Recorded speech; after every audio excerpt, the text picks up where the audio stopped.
Responsável pela parte superior do lado esquerdo do nosso plano de cera, eu decidi gravar a inserção do incisivo lateral.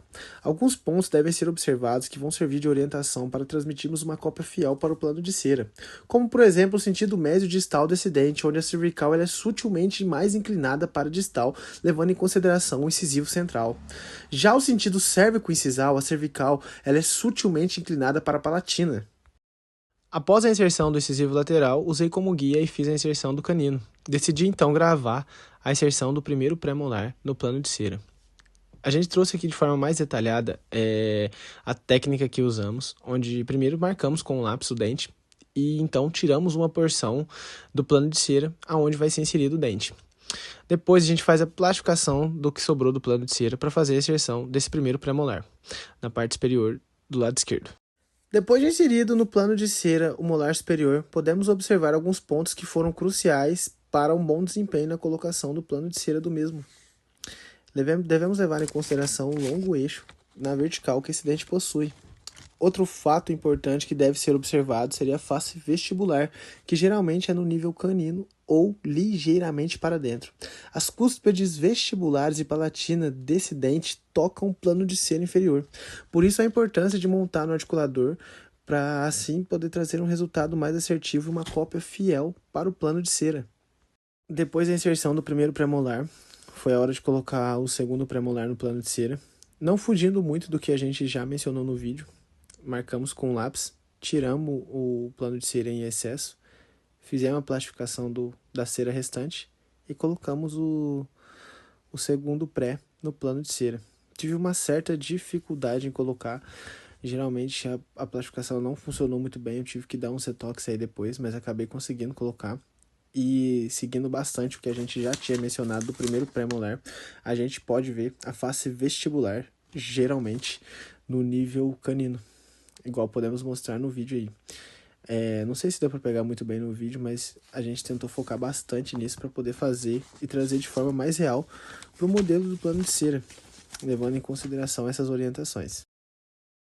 Por último, mas não menos importante, a colocação do dente 26 e do dente 27, primeiro e segundo molar no plano de cera. O primeiro molar, a gente tem que respeitar que ele sempre vai estar em contato com o plano oclusal inferior. Como podemos ver, a linha marginal é na altura dos pré-molares, o que facilita a colocação do mesmo no plano de cera. Já o segundo molar, ele acompanha a inclinação do primeiro molar. E assim, encerramos a colocação do segundo molar no plano de cera, finalizando assim a arcada superior do lado esquerdo. A segunda parte do trabalho, eu fui responsável pela inserção dos dentes inferiores do lado direito. Começamos então a inserção do dente dos incisivos central e lateral, dente 41 e 42 no plano de cera. A colocação desses dentes tem como referência o incisivo central e lateral superiores, aonde vai servir como base para a colocação dos inferiores. A técnica não fugiu muito do que apresentamos no primeiro vídeo. Denominamos a área com um lápis no dente e depois viemos tirando o excesso da cera. Não podendo se esquecer, é claro, da plastificação da cera, aonde assim conseguimos fixar os incisivos no plano de cera, como apresentado.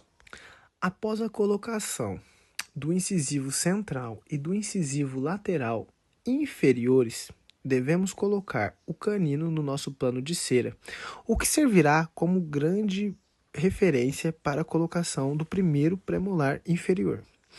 Alguns detalhes são importantes serem observados se quisermos garantir uma boa oclusão no final do nosso trabalho, como por um exemplo, a face mesial desse dente mantém contato direto com a distal do canino, mencionado e colocado anteriormente no nosso plano de cera. A cúspides vestibulares desse dente têm contato direto com a crista marginal mesial do primeiro premolar superior. Devemos nos atentar a esses tipos de detalhes se quisermos garantir uma boa oclusão no final do nosso trabalho. Partimos então para a colocação do segundo pré inferior, que também temos que nos atentar a algumas dicas que vão garantir uma boa oclusão no final da nossa prótese. Como a mesial tem como ponto de contato a face distal do primeiro pré inferior.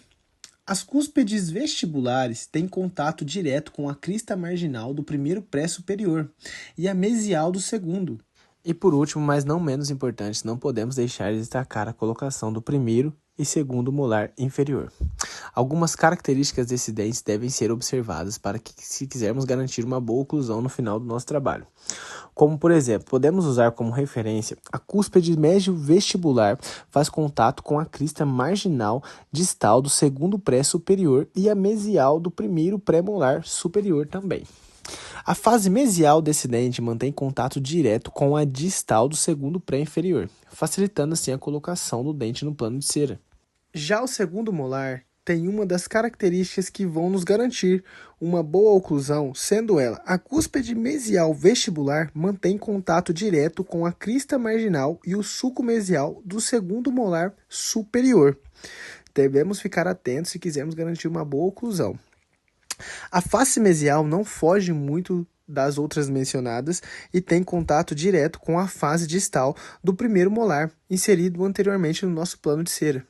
E assim finalizamos a parte inferior do lado direito do nosso plano de cera.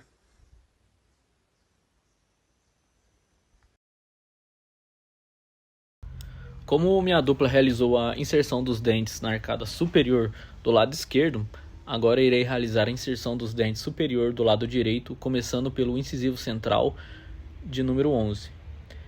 Para começarmos a montagem, marcamos o longo eixo e em seguida a gente retiramos do rolete de cera o tamanho que corresponde ao dente. E após inserido, como a gente vai saber se ele está na posição correta? Após inserido, vamos verificar se a vestibular do dente está alinhado com o rolete, lembrando que a cervical nunca vai ser totalmente reta. A cervical vai ser jogada para a crista, um alinhamento de força para a cervical para a crista violar. Então devemos ver no incisivo central, sentido cérvico-incisal, a cervical ligeiramente inclinada para a palatina, sentido mesio-distal, a cervical ligeiramente inclinada para a disto, verificar a fase vestibular, inclinação do plano para o vestibular, a borda incisal e acompanha a altura da incisão do plano de cera. Lembrando de sempre testar no articulador. Após testar, vimos que está ok, partimos para o próximo dente. Após ser feita a inserção central, iremos confeccionar um incisivo lateral de número 12. Algumas características sendo sentido mesodistal, a cervical sutilmente mais inclinada para a distal que o incisivo central. Sentido cérvico-incisal, a cervical sutilmente mais inclinado para a palatina. Ela vai ficar um pouquinho mais curto que o central e ligeiramente girado em relação ao longo eixo. Ele não vai ficar reto em relação aos demais, é pouca coisa, mas lembrando que sempre ocluindo ele no articulador e verificando. Agora, quando referimos ao canino, que seria o dente 13, ele já é no sentido mesodistal e cérvico-incisal retos. Ele é ligeiramente girado para a distal, o vértice do dente tocando o plano. O canino ele vai ficar no mesmo alinhamento da borda incisal e o lateral um pouquinho menor. O longo eixo dele é inclinado. Se eu colocar o canino reto, eu vou deixar uma ponta de cúspide muito saliente. E na hora que eu for montar os inferiores, a chance de eu ter uma guinha canina é muito alta. Então, além de não ficar muito estético, eu vou ter nos movimentos de lateralidade contato só com o canino, desocluindo o resto. Vamos falar sobre os pré-molares de número 14 e 15. Os pré-molares, tem que ficar com o eixo reto em relação ao rolete. A face vestibular ao nível do canino ou ligeiramente para dentro. As cúspides palatinas sobre a linha principal de esforço mastigatório. As cúspides vestibulares e palatina tocando no plano de cera. E o longo eixo na vertical. E em relação aos molares superiores, 16 e 17. Primeiro e segundo molar. O primeiro molar deve ser confeccionado em contato com o plano oclusal inferior e o segundo molar acompanha a inclinação do primeiro molar. Cúspides vestibulares são mais altas em relação ao plano oclusal da curva de Spee. Finalizamos a arcada superior. Em cada inserção de dente, a gente faz o teste de oclusão no articulador. Com isso estando ok, partimos para a arcada inferior. Falando sobre a arcada inferior, Iremos começar pelos dentes incisivos centrais de número 31. Após confeccionado, temos que pensar. Tem que deixar a cervical do dente alinhado com a crista alveolar, jogar o terço médio e incisal para fora, bordas incisais, trespasse, vertical e deixando o longo eixo reto. Agora sobre o incisivo lateral de número 32, ele também vai ser confeccionado deixando o longo eixo reto, só com uma leve curvatura e sempre lembrando das bordas incisais, trespasse vertical. Feito o teste, colocado no articulador, checado a oclusão, partimos para a confecção do canino de número 33. Ele seria levemente distalizado. A gente usando o articulador verificamos a oclusão, vemos o trespasse e verificamos a cervical para dentro e a incisal superior para fora. E a cervical dos incisivos voltada para a crista alveolar. Os premolares inferiores são de um longo eixo reto e um alinhamento com a arca superior, verificando se as gustas palatinas do primeiro premolar superior oclui com a fossa distal do primeiro premolar inferior, determinando 3 pontos de oclusão. A cúspide de palatina do segundo molar, premolar superior oclui com a fossa distal do segundo premolar inferior, determinando 3 pontos de oclusão e sempre vendo o corredor bucal. Após checagem no articulador, a gente vamos falar sobre os molares inferiores, de número 36 e 37.